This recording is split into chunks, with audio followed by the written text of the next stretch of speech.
Maayong adlaw, San Carlos. Ubanin ninyo sa lain ng usab na edisyon sa inyong balita. Ako, si Jojo Alip. Ug nauna sa atong mga balita karon. Ang kapulisan sa dakbayan sa San Carlos hingpit nga magpatuman sa pulisiya nga no plate, no travel sa panahon nga ang PNP hataga na sa gipangayo nga delegasyon gikan sa Land Transportation Office. Kini nga lakang gipahibalo sa San Carlos PNP pinaagi sa komunikasyon gipadangat ngadto sa buhatan sa mayor niadtong Enero 20, 2012 nga gihatagan usab og pagtugot.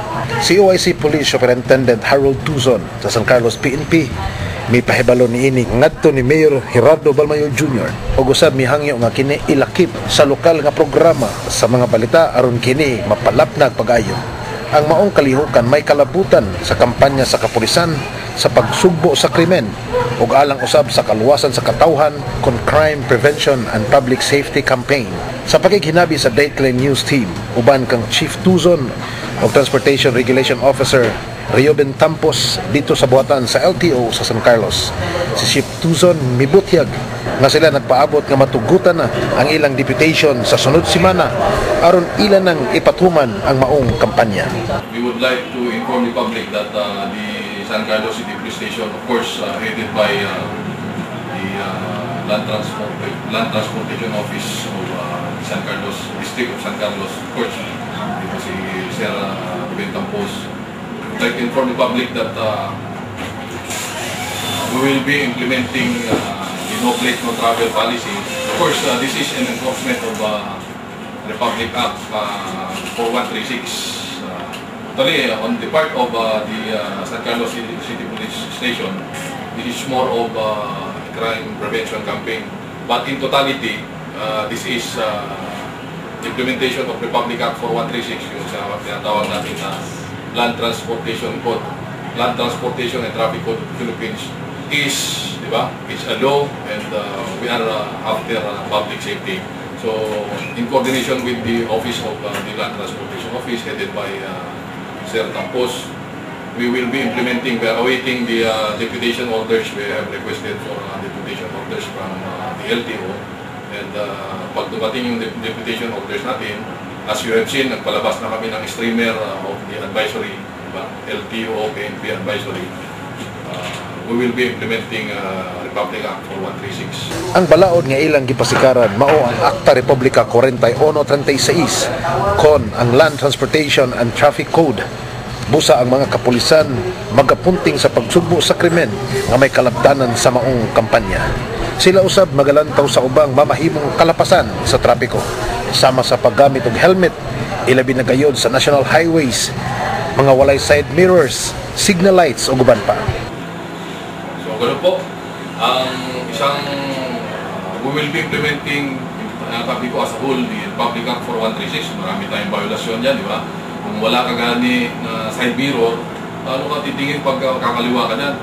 Kung wala kang signal light, paano ka kakaliwa, paano ka mag-signal sa kasunod sa'yo? So, these are all road safety measures, di ba? So, hindi lang plaka, hindi lang helmet, but lahat ng requirement ng Republic Act 4136 na kung titingnan natin ay para sa kaligtasan ng bawat motorista. Si Mr. Tampo sa LTO San Carlos usab nagkanayon na ang ilang buhatan nagalantaw sa bahin sa kalapasan sa trapiko ug iyang gipahibalo nga sila mohatag lamang og konsiderasyon sa mga temporaryong mga plaka sulod sa usa lamang ka bulan. The focus of LTO now is more on road safety program.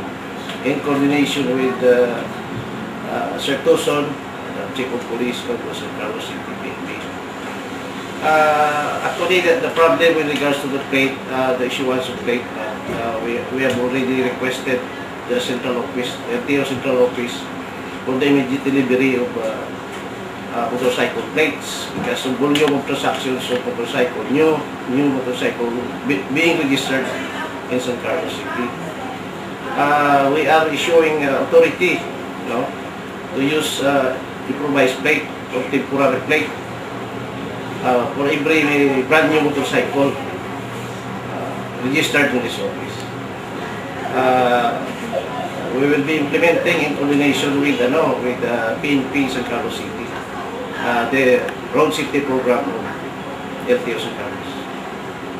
So, yung ano po, nakikiusap po kami. Gibalik ni Chief Tuson paghangyo ang publiko nga kung walay plaka ang ilang mga sakyanan, itaod kini pagbalik og kontemporaryo lang nga plaka ila kining pangayuan og extension certificate gikan sa buhatan sa LTO.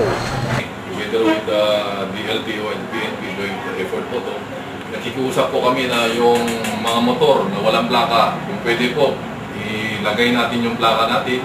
That's a requirement of the law, Republic Act 4136. Kung bago yan, nag-usap na po kami ng mga dealers ng motorcycles, we are giving them only 1 month to comply with the installation of plates. At sabi ni Sir Campos kanina na kung walang plaka, the LTO is giving authority to install temporary plates. Of course, with the authority coming from the LTO. Isang buwan po. Pagka isang buwan yan na nabili at wala kang plaka, of course, violation ng ating public act.